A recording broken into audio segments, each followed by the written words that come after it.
I'll now demonstrate how to make crossword exercises. The exercises are meant to follow a video and text from Friendly Robotics called Robomo. So I have already stored that video and text in the directory called Exercises 1 on the C drive.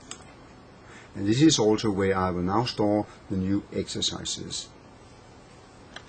I click on the J-Cross Potato to launch the program. The first step is to save it in the directory that I have made ready, the Exercises 1 directory. I'll call the file Cross1. And this is not the final file, but this is the data file that can be used for later on editing and changing the actual crossword. I also want from the beginning to ensure that I have the navigation set right in the program. So I go up to the bottoms where there is a set the configuration screen button, and there I want to have a look at the next exercise. My next exercise I have decided will be called Match 1, match1.htm.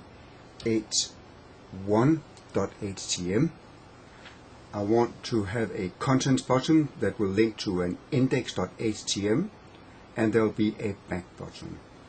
I will now click Save and OK. Usually the most difficult thing when creating crossword exercises is to create the actual grid, but in Hot Potatoes that can be done automatically. I have to click on the Make a Grid button there, and then I will enter the words that I want in the crossword. I start with writing automatically.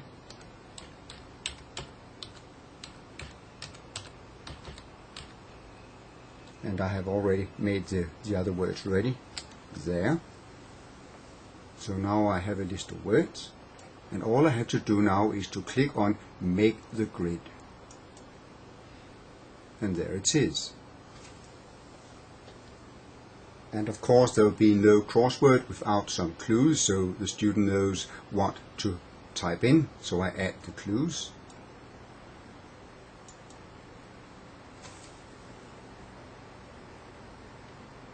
The first clue is for the word automatically, and I type in opposite of manually. Okay. The next clue is for the word safe. I here type in not dangerous and click OK. I just need to continue this process for all the words. I've completed all the words across. I do the same with the words down, completely, fully.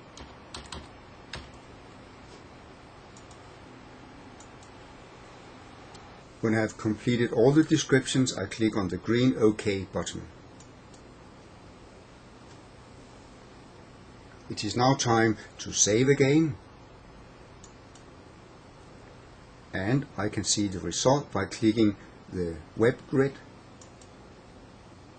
I will call it Cross1, and it is HTML. It is an HTML file, and I can view it in my browser. I have to permit it to show it. Yes, and there it is.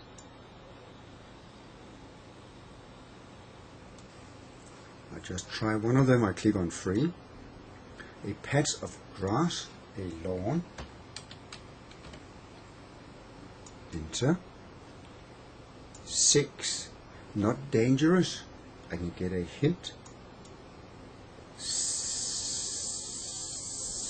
Safe. Yep. I click enter. I now have 3 files saved in the Exercises 1 file area.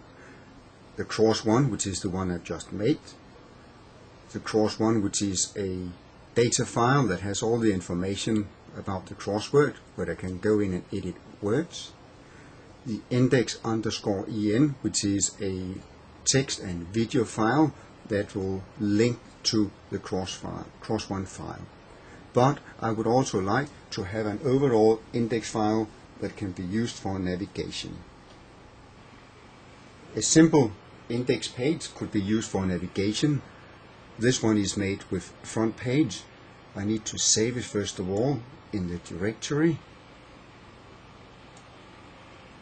and it will have to be this computer, local disk, exercises 1, and this is where it belongs. Index. I want to link to the POOLS website. In the first link I type in freew languages.dk, right? Then I want to link to the video and text dealing with friendly robotics, the RoboMo. That is the one called index EN there. And the exercise A, the crossword exercise, that is the one called Cross1. So now I have a navigation document or navigation HTML page that can be used. The resulting page, which is very simple, links to the POOLS website, goes to the friendly robotics video and text. Let's try that.